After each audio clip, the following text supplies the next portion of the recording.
Hello dears, welcome to Doreen's Gospel Wednesday. Today I'll be talking on a topic titled No One Like Our God. Ever been in a situation in your life where it feels uncertain that each prayer comes along with tears, where hope becomes a luxury and people judge you from your pain? That was Hannah's exact story until God stepped into the situation.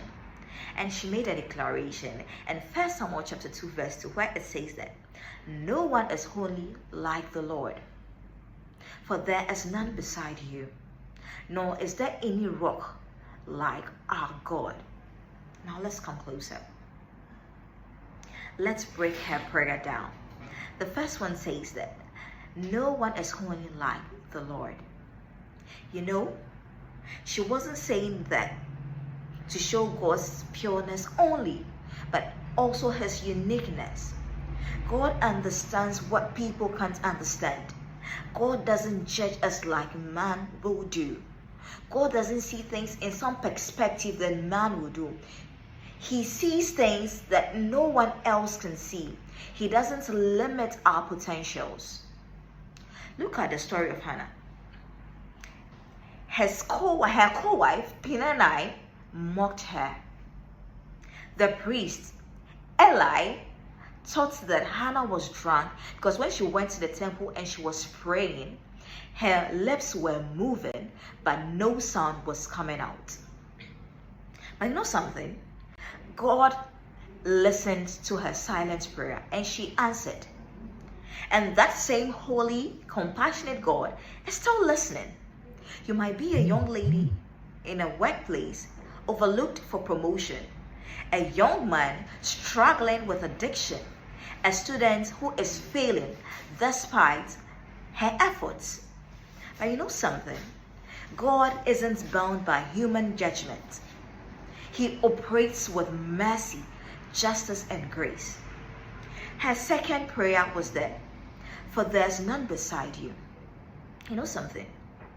You might be dependent on your money, your fame, your degree, but you know, when storms comes, none of these things can save you. It is God that gives peace and clarity. He will give you peace in chaos, clarity in confusion, and purpose in pain. So when we read 1 Samuel chapter 18, the prophets of Baal cried out the whole day for fire to come, but fire never came. But when Elijah called on God, fire came. It shows that God, there's none beside him. He was showing that he is indeed the sovereign God. And the third one that she said was that, nor is there any rock like our God. We know that rock is very stable and dependable. So if you are anchored with God, you remain unshakable. When David said God is his rock, it wasn't by an accident. He knew what he has gone through, the battlefield, the trials, the tribulations, all that he went through. He knew that God was there, and at the appointed time, God evicted him. I don't know what you're going through today. You might be in an economy that is very shaky, a relationship that is rocky. Name them.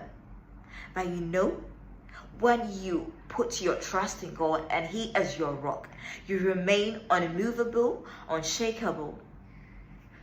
Today, let today be your Hannah's moment. As you wait, war in prayer. And I know that he will step into your situation. Don't forget to like, subscribe, comment, and share to anyone who needs to hear this. Until next time, stay blessed and remember that he's your rock and foundation, so therefore you remain unshakable and unmovable. Have a blessed day. Bye.